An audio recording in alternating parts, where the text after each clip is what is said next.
All right, everybody. Good afternoon. Good to see all of you for our last day where we get to celebrate all of our learning and a retirement.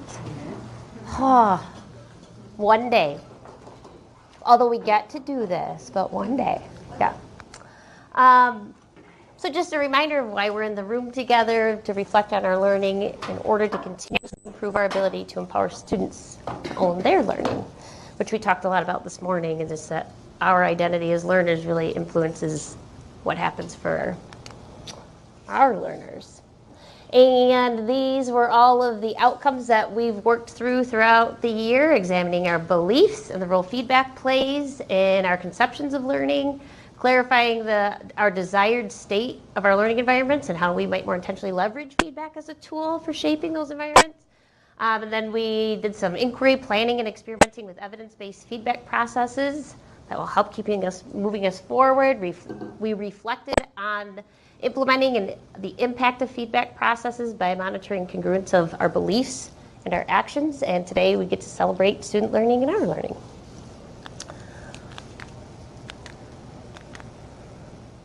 So we are going to take some time to self-evaluate. So whether or not you have something in your implementation guide is okay, because you have what you have learned and what your successes look, sound, and feel like. Then we're going to organize and integrate the maps, tools, and strategies we've learned in order to continue empowering our learners to be teachers too.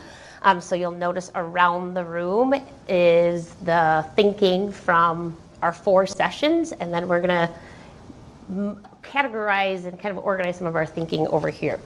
Then we'll create a recipe for continued success and be able to take that with us for next year. So our agenda here, so the success protocol that we'll work through, organize and integrate map, strategies, and tools, a recipe for continued success, and a survey at the end, and then our agenda is also posted there as well. Of course, being mindful of our norms of collaboration. Why don't you just take a moment to think about which one you want to be most intentional about today and just share that with an elbow partner. We're missing a number of people, and I understand because this is also a crazy time of year for everyone. So I don't know if the members of your hot seat group from last time are necessarily here. So as long as we're in groups of 3, preferably. And we just want you to think about what is one success you have been able to record in your implementation guide or your brain as a result of learning from our breakout. As you take a couple minutes just to kind of really think about that, even if you want to jot some notes for yourself, and then we'll move through this opportunity for you guys to share with each other. So partner A will share first, partner B will pause and paraphrase, partner C will inquire, from this success, what will you carry with you into next year? And then switch roles, A, B, and C. And then we'll have an opportunity to just kind of share out some of the successes that we've had as a large group. Questions you might have about the process. All set? Okay. I'll give you just, we'll see where you are in about a minute and a half of just kind of taking some time to reflect or pull up if you have your implementation guide. Mike, I actually have pictures for you because I promised you that I would collect your evidence while I was in your learning lab. And if we could just have a handful of people just share out maybe what we noticed as some of the successes, if there were any patterns that you noticed, or something that you want to celebrate that a partner shared, or your own learning that you just really want to put out there.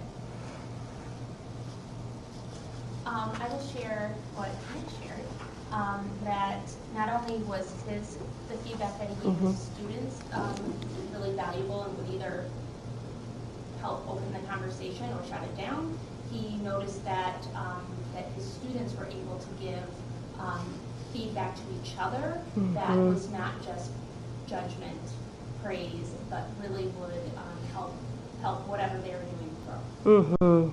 So the dialogue amongst the students shifted.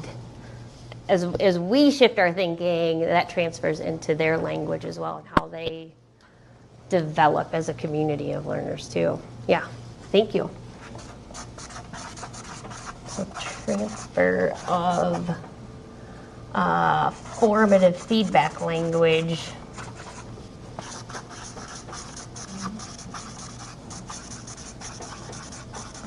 from teacher to student.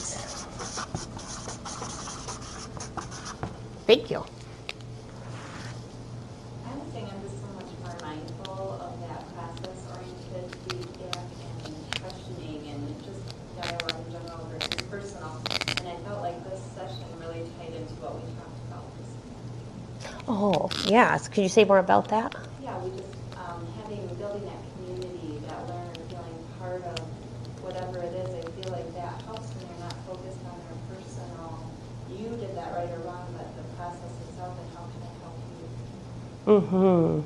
So that process-oriented feedback really helps to actually shape the environment.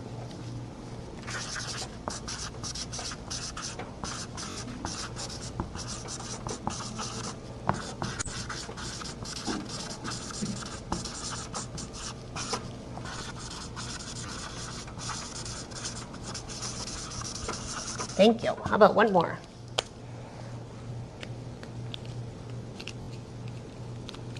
So kind of tying on to that, like being mindful of the language that I have used with students to give feedback and to make it more process oriented, I think has motivated then other students in the class to want that praise. So I think, for example, I had given feedback that the student used the vocabulary, to explain their thinking. And all of a sudden, other kids were like, what vocabulary word can I use? Like little things like that have then motivated others to. Yeah. So when you're specific about what you're noticing, and it was interesting because the language you used was the praise, where actually it wasn't praise, it was data. Really, you were giving them information about what they did to be successful, and then the other kids are looking to replicate that success as well. So rather than just giving praise, what for? It's informing others around that too. So intentional use of language, it not only influences the receiver of the feedback, others hearing it around them also learn from that. So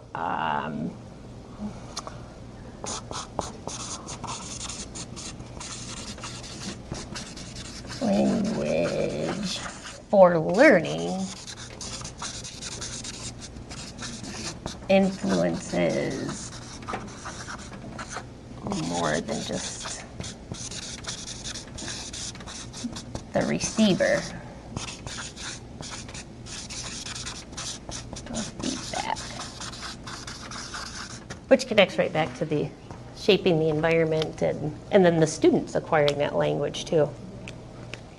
Well, and I think that was one of the things that we read in Peter Johnston's that chapter where that exponential effect of our intentionality with feedback or not, how that shapes the language of the students with each other, and then if that's what they're being bombarded with as opposed to judgment all the time, that it really changes the trajectory of where we can go with learners. So thank you for sharing.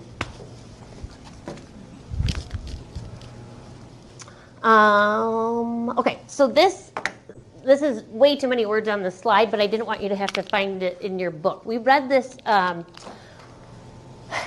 from page 176 in our visible learning at our first session, where we were looking at that desired state for learning. Can everyone see it okay to read it on your own? Okay, so I'll let you go ahead and do that. Would you take 2 minutes just to dialogue about this at your tables about what you think about this? Hi, how are you? Oh, you're fine. Glad you're here. Just about what your thoughts are about this now versus at the beginning. So kind of I used to think, but now I think as it relates to this. I think it doesn't change what we want for them, but what are our how has thinking about feedback influenced our perception of being able to really influence this outcome? your thought. Yeah. What are you noticing in general? Like, what was something that came up in your conversation? You tied it back into this morning, the dependent versus the independent Mm-hmm. Student or learner. Well, that we want them to do well in school, but it goes well past school. School in their life is this, opposed to their whole life. So that's how we're talking about it. Mm-hmm. So, and are there things that would really help them be successful in both? That maybe we can prioritize a little bit more, or hold as equally as important as just the knowledge or the content that they need to be learning. I think we know we're there and want to build relationships with kids, but can we intentionally build in and help them learn the skills or the mindsets that would help them be successful, independent learners too? Thank you. Any other thoughts? Yeah, we were talking about the same thing, just going back to this morning about the independent learner, and our feedback that we give students helps create those mental models so they can be more, it talks about that metacognitive awareness. So when they're faced with a new problem in a new situation, they can go back to like the feedback that they were given around a similar problem, and what would Mrs. Gregory said if I was in the same situation. So helping create those mental models. And and I appreciate using the language of mental models, because that's something that we're going to build out here too, and also helps them develop a narrative about themselves as well. Like they start to believe certain things. So, like Tracy, when you said you noticed that they use a certain vocabulary, it's this idea that I do have thinking about this that matters, and I am a capable learner, and then others want to be that as well, as opposed to just I'm doing this out of compliance or to please the teacher. Because oftentimes I think we still hear about of course, the power of relationships, absolutely. But there's a difference between leveraging that relationship for compliance sake versus really wanting to empower them, and that they really are trusting you and developing their relationship with you because that you're helping them see what they're capable of on their own. Yeah, that's a shift for sure. Yeah, thank you. Any other thoughts before we? So take a moment just to read through that. Tracy is willing to kick off just kind of a reflection on what was noticed in this I feel like slide.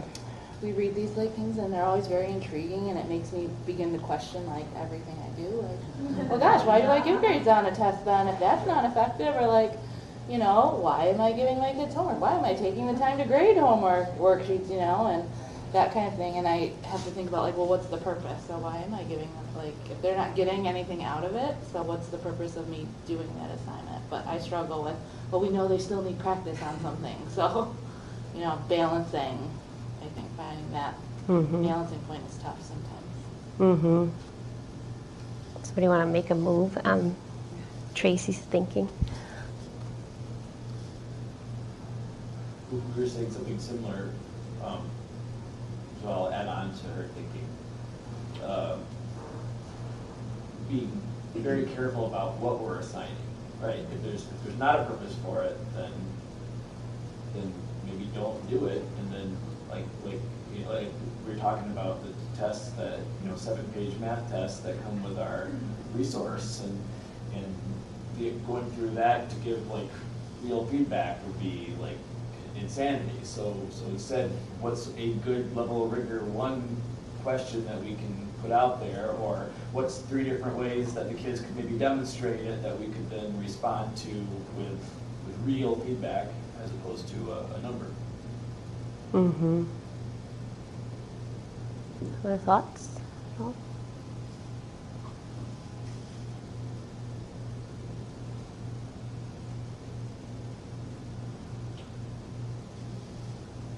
We also talked a little bit about numbers that have just been part of the school world forever and ever, and the report cards have numbers on it, and the test scores have numbers on it.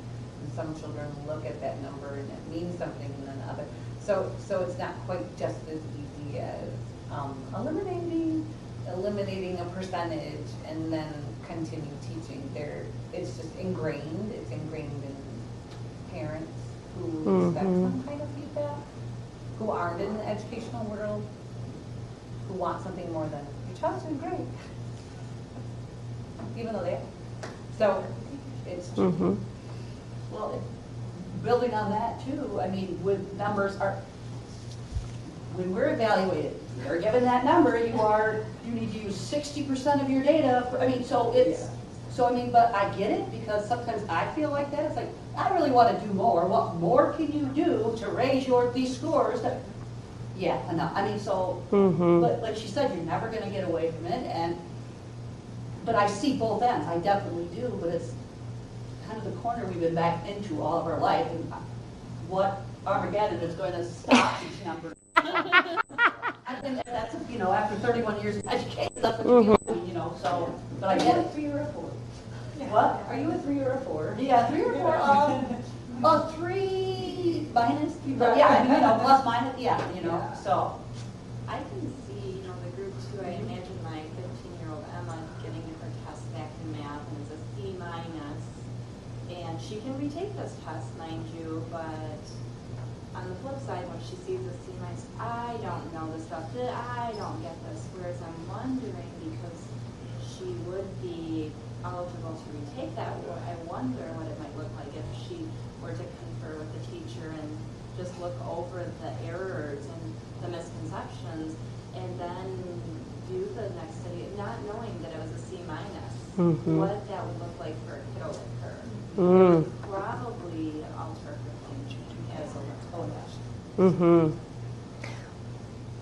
So, could say a little bit more about, it would probably alter her thinking as a learner. In what ways do you might just? Student, instead of, I'm not good at math, I don't think this is what I produce, I produce C-. Well, the focus would be not on attaining a score, but on ensuring learning. Understanding. Yes. Yeah.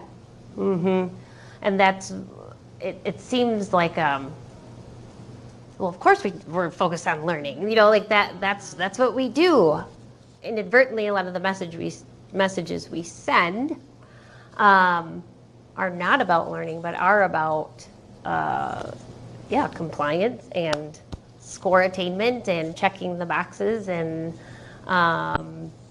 it's in such nuanced ways that we make that shift in something as simple as that. Not putting a C- at the top of the paper, could that open up her thinking enough and start to change, a mindset or a perception of herself, and especially if that's happening repeatedly over time.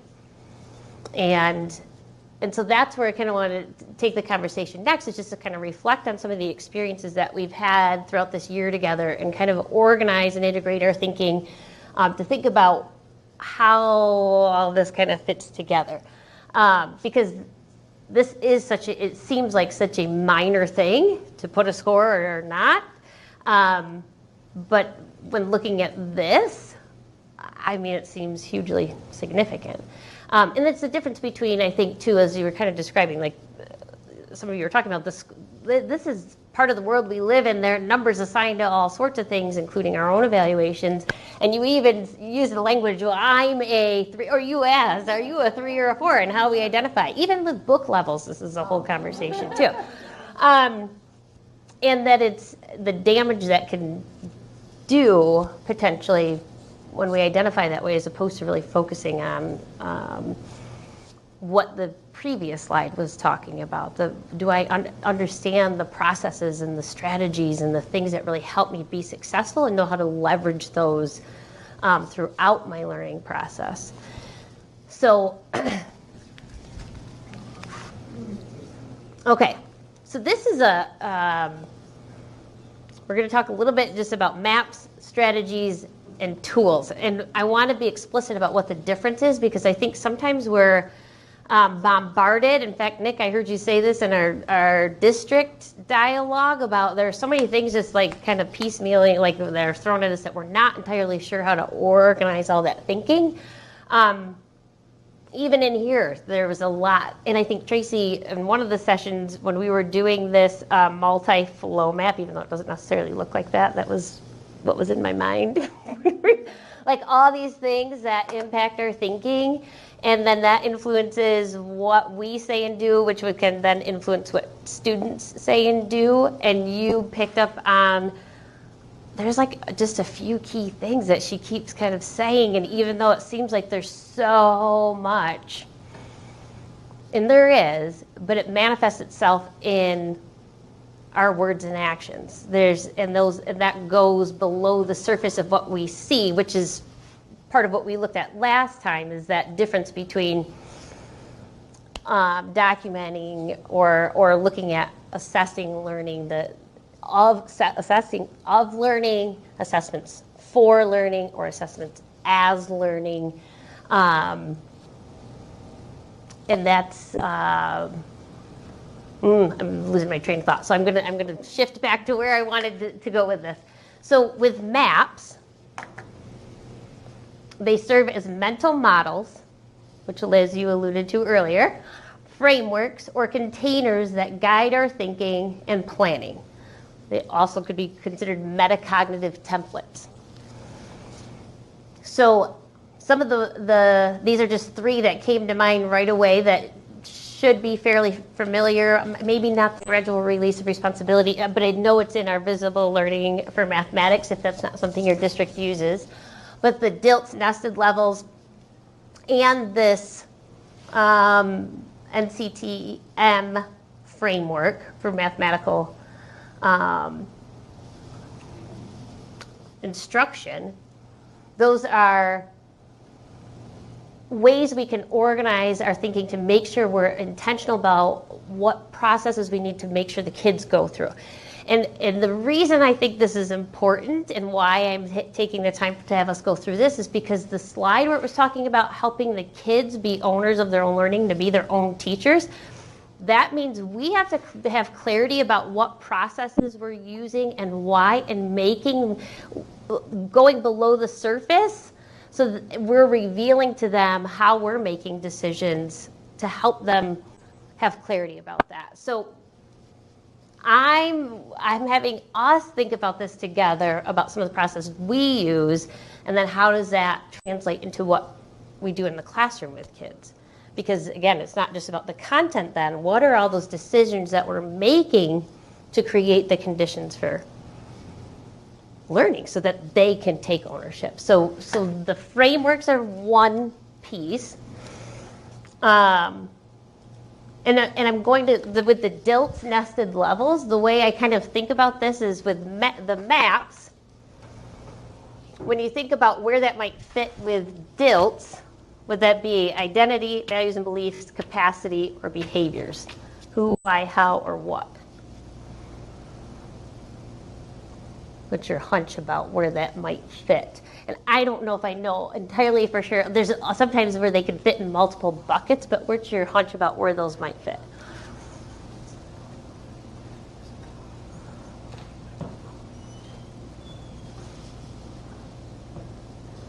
Because I think this is a question sometimes people are kind of like, well, the DILTs, sometimes that can be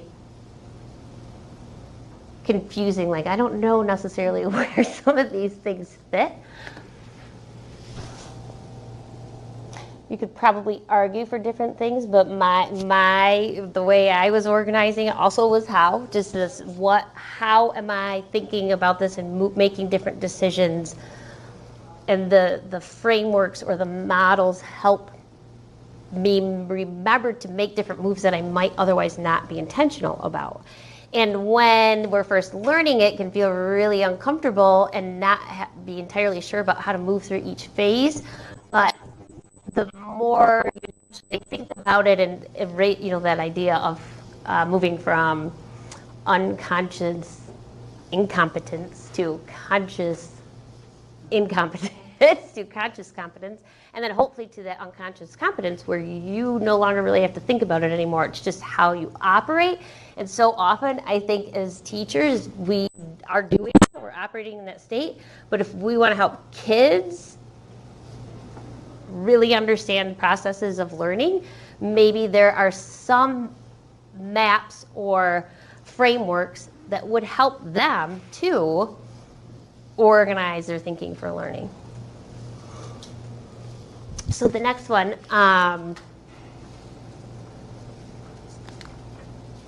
you'll have an opportunity to kind of think if you have other frameworks or maps. We're going to take some time to kind of sort through that too. So with strategies, this is methods teachers use to invite learners to construct meaning by connecting topics to their circumstances, practicing skills, and deepening understanding. So hot seat protocol was one that I thought of right away, where I wanted this time and space to really be about you all having this opportunity to truly network and learn from each other, whether it was people within your district or outside of your district, combination of both, just to get diversity of thought and to learn from each other. Because I think I had heard oftentimes, like repeatedly, that you always walked away with something actionable from the people in our space together. So that protocol or that strategy just created the conditions for you all to be able to really learn from each other. Simple things like a think, pair, share, which we do often in here. Standards for mathematical practice. Really being intentional about teaching those processes for thinking, or another layer of strategy in how we can reveal our thinking to them, and those then can be pieces that move us into the next phase, which is the tools. But so as far as strategies are concerned, is when we think of DILTs again, would that be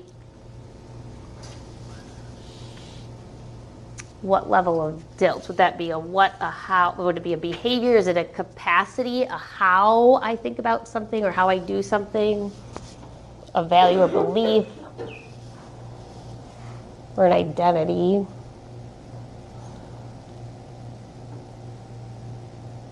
You guys, would you organize it in the same way in the how? Is where I would put that there again. And then I think this last piece, the tools, these are the verbal and nonverbal moves that live within the teacher for improvisational use whenever needed. So the hand symbol I used for pausing, which seems, again, like such a minor thing, just like with the to put a grade or not to put a grade, but how powerful that pause has been, and being able to really open up the space for kids to process their thinking. Even as adults, we need that time to process and find those connections in our brains. And it also helps me if I really want to listen to seek understanding. I know I need to pause. I have to trust that pause after I'm listening, because otherwise I'm thinking about what I'm going to say in response, which can undermine what I'm trying to do as a listener. So that knowing I can trust that I'm going to pause, and that's going to give me the space to process what was said, so that I can paraphrase in a meaningful way and really honor and value what learners in the room are saying. Okay, in the bottom piece, this tools for reducing asymmetrical power relationships. I don't know that I've shared that with you before, but I have packets here that you can take that have those in there, and it's all very simple behaviors. That also comes from Peter Johnston's book. It was a later chapter than what we had read together in here. And the reason why I felt like it was important to try to organize some of our thinking in this way is, again, because if we're going to be intentional about helping kids own their learning, we have to have an awareness of the maps, strategies, and tools that we're using so that can be part of what we make explicit to them. So it's not just this, the tacit is that other end where it's like it's just kind of implied that we're just kind of picking it up because it's happening. And instead we want to heighten the awareness about it and actually reveal that thinking and model that thinking process. So the tools then would be, when we think about DILTs, those behaviors that happen in real time. And that goes back to that day that we were collecting evidence of what the teacher was saying and doing, and Tracy noticing, oh, it just kind of boils down to these words that she says. But there's all this other thinking that has gone into how she's gotten to that point where then she knows why she's saying what she's saying, or is very intentional about, I'm going to pause here, or I'm going to make sure I pose this question in this way. I'm going to use the word might in my question so that it's more open-ended and it sends the message that there's more than one right answer. Those, again, very nuanced things. Those are tools. Those are all things in the moment, decisions that we make that are manifested from our capacity, our ability to navigate and how to use the different strategies or maps. And of course, then that's rooted in, well, why? Why would I want to make sure I know how to do that? Well, because if we really want learners to take ownership, then that's why I'm going to make sure I understand how to do that. And that is rooted in our identity as learners. So with this, we're just going to take some time to reflect on the time that we spent together, and this is why I have it charted out here. So we had that first day where we were really looking at the different types of feedback. And we went through some inductive and deductive reasoning, which is a strategy where rather than me just telling you that data and mediative questions is the most influential form of feedback, we really took some time to think about the type of feedback we give, what we say, what we do, and then unpack what impact is what I'm saying or doing having or not. And then we investigated some thinking based on that with Peter Johnston's work about some of the section headings in there, process versus person or feedback, small differences in language, criticism and alternatives to praise and being positive, which is back to, I think, what Tracy, we were talking about when you noticed someone had used certain vocabulary. So you're being positive, but it's almost interpreted as praise. But really, it's very specific feedback. And so some of the key takeaways from that learning, this being, we viewed an example of a 5 minutes of a classroom, and then collecting evidence of the things she's saying or doing, all the words and actions, and how those are embedded in those maps or strategies or tools. And then with our documentation for learning, thinking about our own learning and how am I able to identify whether or not I'm giving feedback in the way I hope I would, and what impact is that having, which then brought us to today where we are celebrating some of our successes and recognizing that it's really incredibly influential when we have that awareness. And it's a lot that goes into that very simple tool of what I say or don't say, which we know has power, but it's when we can be that much more intentional about why we're saying what we're saying, it can, like you said earlier about would Emma have a different concept of herself as a mathematician, given the right types of feedback, or more influential types of feedback, I should say. So think, ink, and share. So just individually reflect on learning moments that stand out to you And how might this have impacted your identity, values, capabilities, or behaviors? And then make your thinking visible by journaling your response. And then we'll have an opportunity to share that out. And then we'll synthesize some of that thinking, and I'll pause right there. I'll let you do your thinking. Did everybody have an opportunity to share? Yes. If you guys are willing, if you don't mind each sharing out, just briefly, an impactful moment, and then I'm going to try and organize them with the map strategies and tools, possibly, and then we'll go from there. Okay, so whomever would like to begin. Thank you. I think the big thing for me was just like that the first day when we went through all the different types of feedback and whether it be verbal or written down on paper, like how we're responding, those little changes that are subtle but make a big difference. Yeah. So the 5 forms of feedback.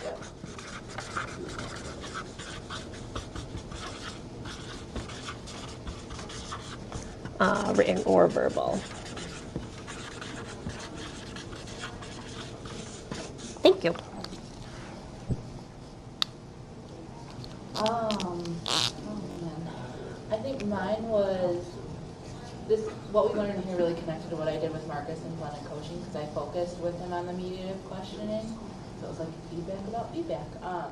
It's like my mind's just really in a cycle today. But it makes me think like being so intentional. Like we teachers talk all the time, they ask so many questions all the time, and like you just have to practice. Like sometimes it's a tough thing to do. And I was able to see through his data, like, oh, well, here's this kind, and then here's this kind, and you know, in my mind, I'm like good versus bad, and he's like, it's not that it's bad, but if you only do one form, right, we're not going to move the kids forward as much. So, just practicing for me was doing it, because you know, he shared once in the thing like the impact that just PD alone has is very, very small, very small on people. And so you have to put it into practice. So it was like this, and then actually implementing it regularly. Yeah, so having opportunities to think about some things, but you really, there was some accountability built in with this coaching model where that was the transfer that we look for, the transfer of learning, and then you got to experience the type of feedback you were wanting to be intentional about as well. And from that perspective, what did you notice as a learner receiving that type of data and then mediative questions? I was like, it's not like Marcus ever gave me a grade at the end and was like, that lesson was an A or this was a C, you know, and I'm like, he just asked me further questions about the choices I made and then how I use that to then change the next, you know, what I did next. I'm like, oh, these are small things that I did just like in the moment. And so I think in my head when we think, sometimes I think feedback and assessment, like end of unit assessment, right? Like, sometimes it feels like, well, that's kind of too late to be giving the feedback at that point. So like, well, because when you showed the slide, I was like, oh, like a test grade, because I think that's where my mind goes. And I'm like, well, how could I do that where it might not be so heavily weighted that this score wouldn't be as impactful? So that's what you're referencing there is our assessment literacy, like really having a grasp of formative assessment versus summative assessment, because like you all were saying, there are some times where we have to put a score on something and it has to be reported out. And that would be summative. Whereas the formative process is really just that. It's forming and shaping their learning throughout.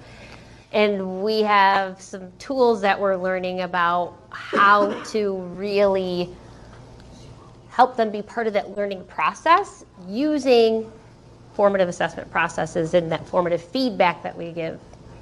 And that some of you were talking about how then students start doing that for each other as well, which then frees you up to be able to more individually personalize feedback for each student, because they start doing it for each other as well.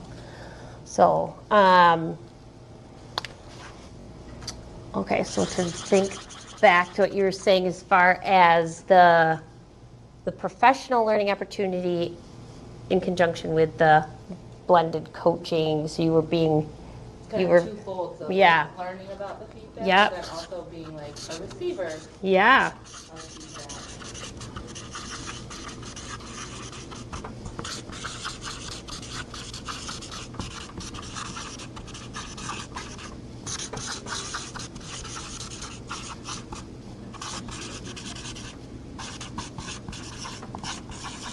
Thank you. Okay.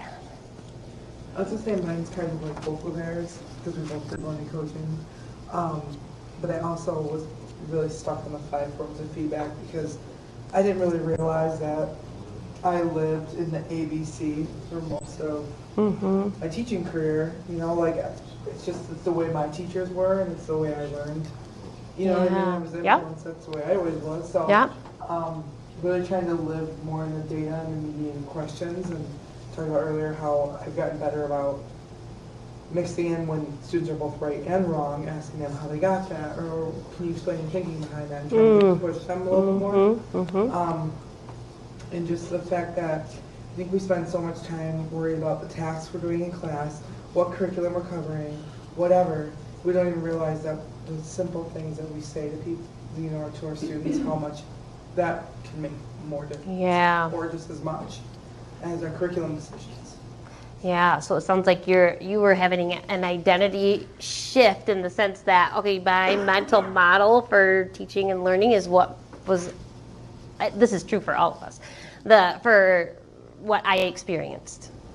So I tend to do those same things, and then having this experience kind of opened your thinking, and then through the coaching as well, then really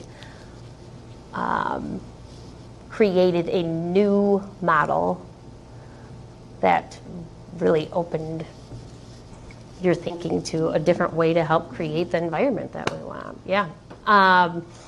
So this and this were true also, and I think it's important to note the shifting of a mental model.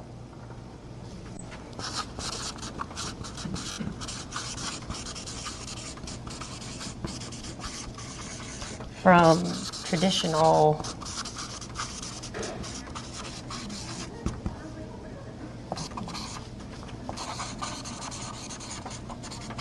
to kind of a learning and learner-centered model. Thank you. Back here. Because I was thinking a lot about that, but as we were looking around the room, thinking about that video and the environment that you have to have in place, I mean, regardless of what kind of feedback you're giving, if you really want, if you're focusing on process feedback, giving specific, need questioning, you have to have that environment in place. And as mindful and intentional as I am, I want to do better every year. Making sure that you're modeling all of these different things, but especially I'm only teaching kindergarten, so it takes a long time to get them their first go at it. Not expecting results immediately. Sure. Yeah. Realistic. Yeah. But, with drive. Yeah. So really trusting the process. Yeah. And the environment piece, there's the small E environment I think they talk about, and the big E as far as the DILTs, and I don't even have that on here, so we'll put environment. So what it sounds like you're referencing, Miss, is the culture.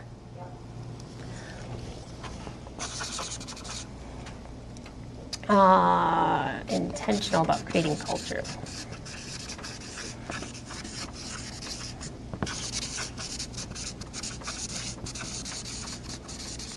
Well, and so I want to clarify too, that's really rooted in not short-term, the compliance mode, but that long-term, like you're talking about how you're saying it's just kindergarten, but I think you are their first really experience with. Yes, and when I say that, I mean they've had really no exposure for the most Right. part. Right. Go at it in their first model, having that direct instruction of these Yep. processes. So for long-term, as Dave Stewart Jr. would say, long-term flourishing. Yeah, creating the mindset to be a lifelong learner and envisioning themselves that way. Yeah. Creating that culture is important. Thank you. Would you like to go next? No. So for me, something that resonated was when we did this activity. I don't know the other activity, but this one. Oh, the jigsaw. The jigsaw one? Yeah. Thank you. That you can be positive about getting praise, which then reminded me of something from some other time, decade or two ago, about I noticed. So instead of judging, you just notice and then wait. And so I really went back intentionally doing that. So you can be positive without giving praise. So things like, I noticed you tried several different ways to solve that problem. Or I noticed you didn't give up even though others around you were finishing early. Or I noticed you listened while Carson explained his strategies and tried it out on a new problem yourself. And just things like that. And then I noticed, then the kids were talking to each other that way, So then we would do activities and they would start that. So I really watched that. The more intentional I was about whatever it was I brought back, then I watched that just kind of spread out in the classroom and with the kids. So another thing I was pretty intentional about was if I didn't understand what they were saying, I would just say thank you. And turn to the group and say, would anyone like to continue that discussion? I don't know what they're talking about.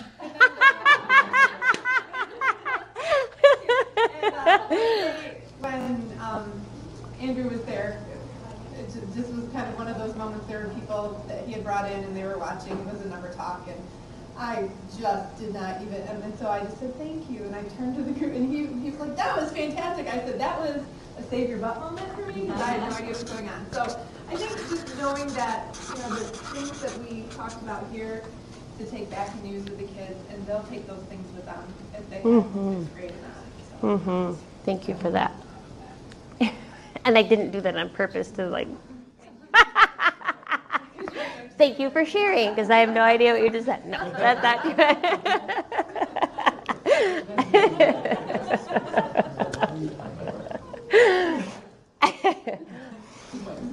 Okay.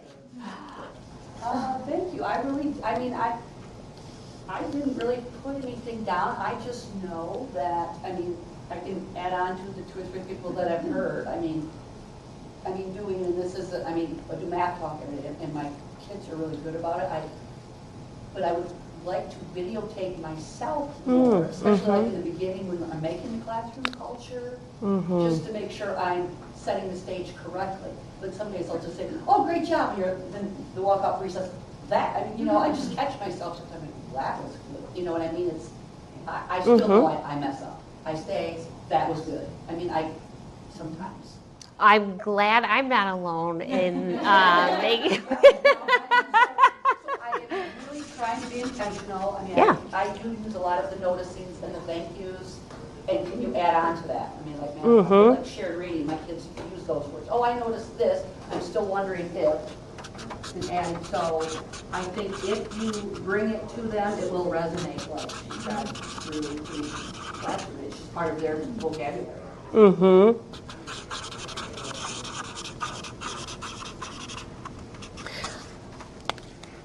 So it's almost kind of like just having, and I think someone had said this before in another session, just having some of that go-to language so that in the moment I have a tool that I know I'm going to leverage, and I know I am doing it, but it's just that I'm not comfortable with doing it yet, and we're going to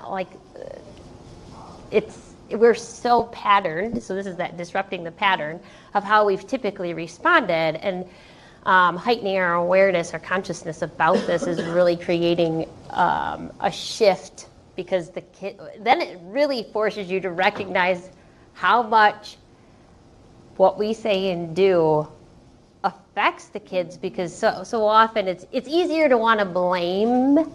Well, that's that kid's behavior, you know.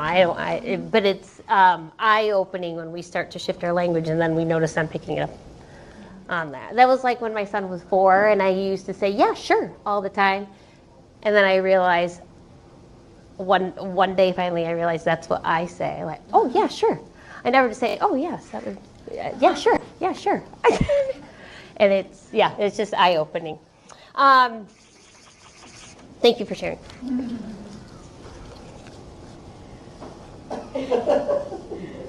Everyone's taking the good answer. Well, you can just say, that's okay.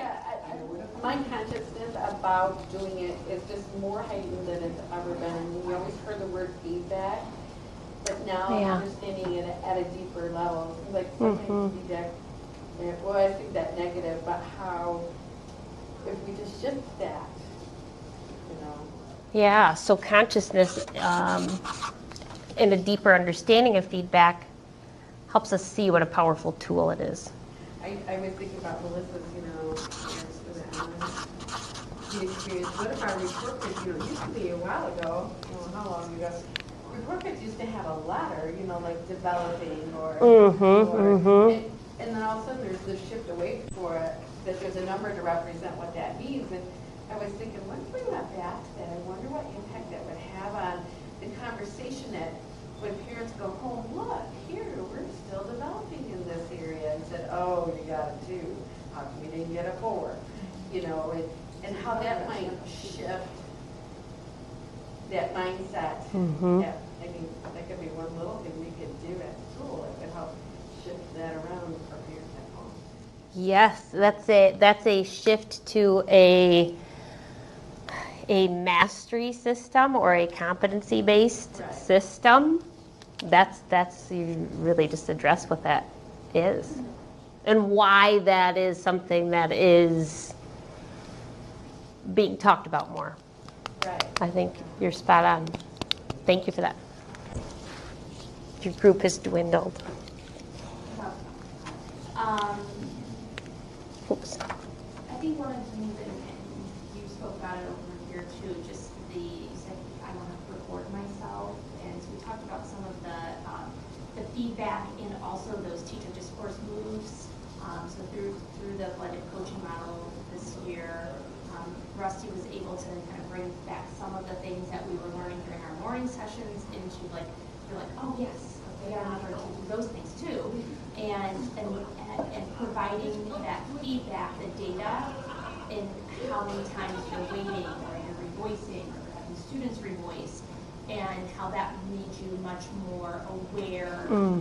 It's hard to know what we're doing well, Yes. We're so intentioned on it sometimes that we think, okay, yeah, no, I'm waiting, I'm providing opportunities, and then to have Rusty make check marks and you see 0 check marks next to pausing and revoicing, it's just like, oh, okay, maybe I'm not as much as I thought I was. That's powerful. Yeah. So just making sure that we're providing opportunities to just to have either people come in and do that for you or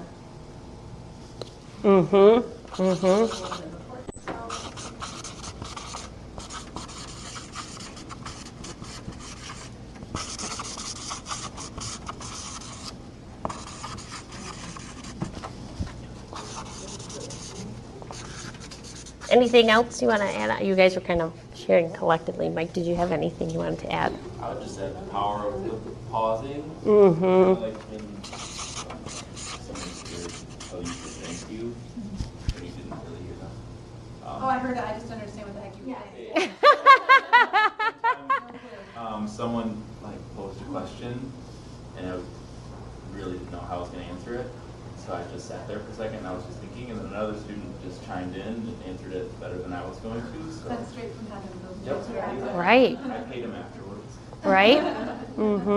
Just the power of the boss. Yeah. It's, and again, that's such a simple and nuanced in the moment thing. But it's, when you, going back to what Missy were saying about the culture we're creating or the environment we're creating, just those very, very small moments actually help get us to where we want to go. And so when we think about, Nick, did you have something you want, because it was kind of Liz's that you built on. I didn't know if you have something else you wanted to add. I feel like, well, 'cause my biggest thing was my awareness, which it was echoed, I think, quite a few times. Yeah. Right after, as soon as I'd say something, I'd be like, nope, shouldn't have said that. But just having that voice forming in the back of my mind so I can better my feedback. Yeah. Powerful. Yeah, thank you for that. So the consciousness, the deeper understanding, I think was also about why we're doing what we're doing. So when we take a look at, these moments of impact, like a pause, tool, strategy, or map, that's a tool. Data and mediative questions are providing data and mediative questions. Well, it could be a method to invite learners to construct meaning by connecting topics to their circumstances. Yeah, could be.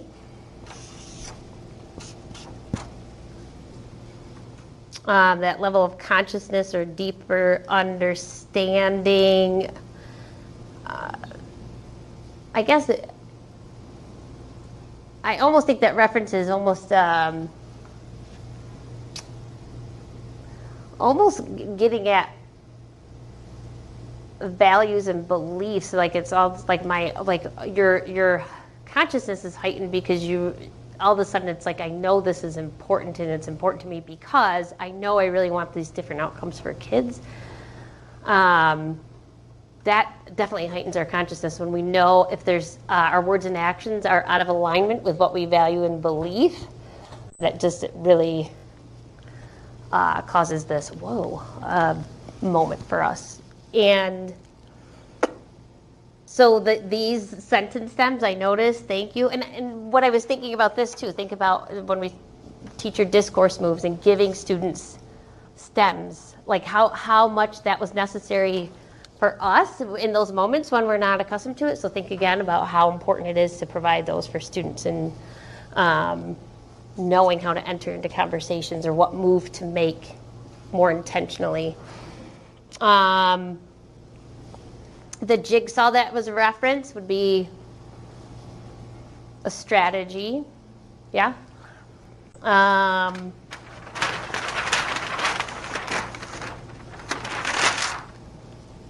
Intentional about creating culture for long-term flourishing, a mindset for lifelong learning.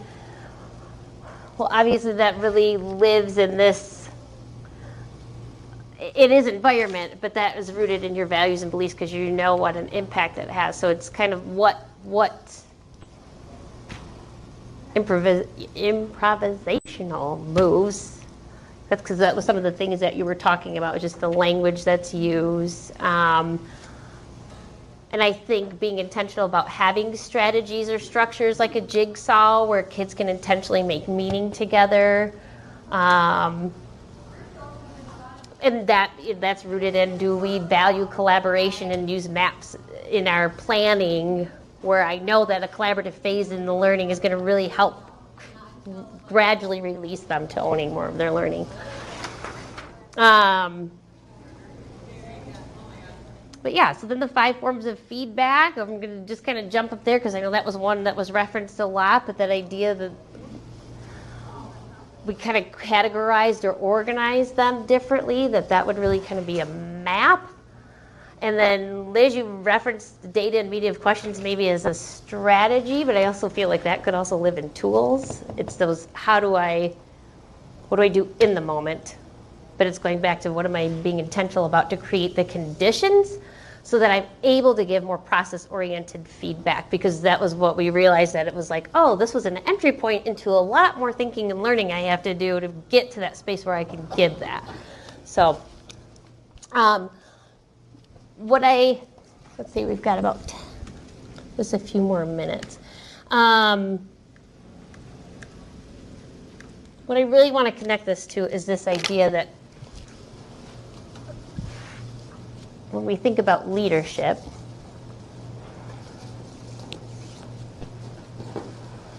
and this definition of leadership being a process of social influence which maximizes the efforts of others towards the achievement of a goal, this has stuck with me and resonated with me because no matter what role we're in, we don't have to have a formal leadership role to be a leader. And this is where I think this is what you guys were all describing as far as the impact your intentionality has on what students say or do, where then all of a sudden we've got this environment, this culture where we're all leaders leading one another. And it's a shift from that idea of the top image there where you have more of a manager or boss style looking for compliance, or somebody who's really right there in it with you and really learning. And I think that was one of the best pieces of when I was really trying to shift this as well. I remember one of my kids saying, well, no offense, Mrs. Horodyski, but it's kind of like we're all the teachers here. Like, you're still the teacher, but we're all the teachers. And I thought that is the best thing I could ever hear when being more intentional about these practices really help them see and shift their identity, the fact that they are teachers. And we're all teachers and all learners. And it is this kind of idea of leadership that I think captures it. And that's a little bit of an identity shift, I think. So when I realized I'm not just the teacher, the one with authority in the room, I'm a leader, I'm the lead learner, and I'm a learner alongside the kids, that it just snowballs from there. It's exciting to keep growing and learning and unpacking all of the next pieces that you realize, oh, I really have to get better at this part to make this happen. So we're going to skip the recipe for success. I just was thinking more about synthesizing some of that thinking, which we kind of did here. Like, what are some of the pieces that really kind of impacted our thinking and helped us be successful? So if you don't mind opening up oops. Oh, I lost the clicker.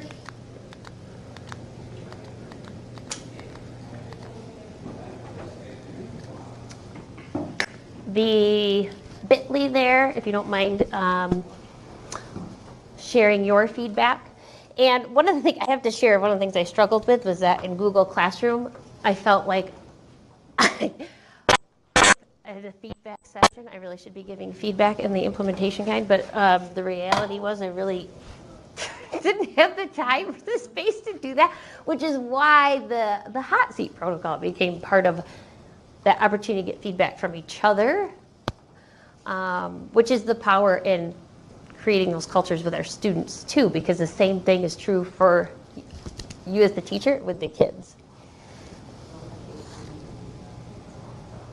I have this packet that just has purposeful talk strategy. So if you already feel like, oh, I've got that, I don't need that, you don't need to take it. I just had some left over from another session I had done, and I put them on the chair back there. But it has purposeful talk, and then it has some sentence stems for paraphrasing, clarifying, agreeing, building on, disagreeing, summarizing. It categorizes the types of talk, the difference between chit chat, dialogue, and discussion. And then that balancing asymmetrical power relationships, the very specific tools, like those things that you do very much in the moment to help position students to be owners of their learning. So I've got that so feel free to take that if you want to have just one more tool, strategy, map in your repertoire. So those are right back here on the chair if you want it.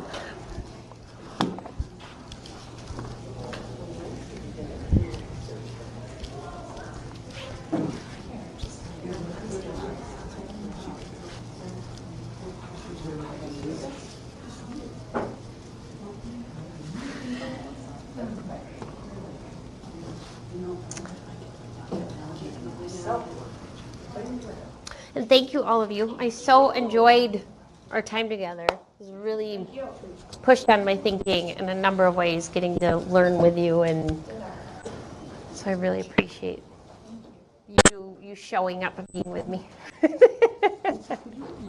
What is your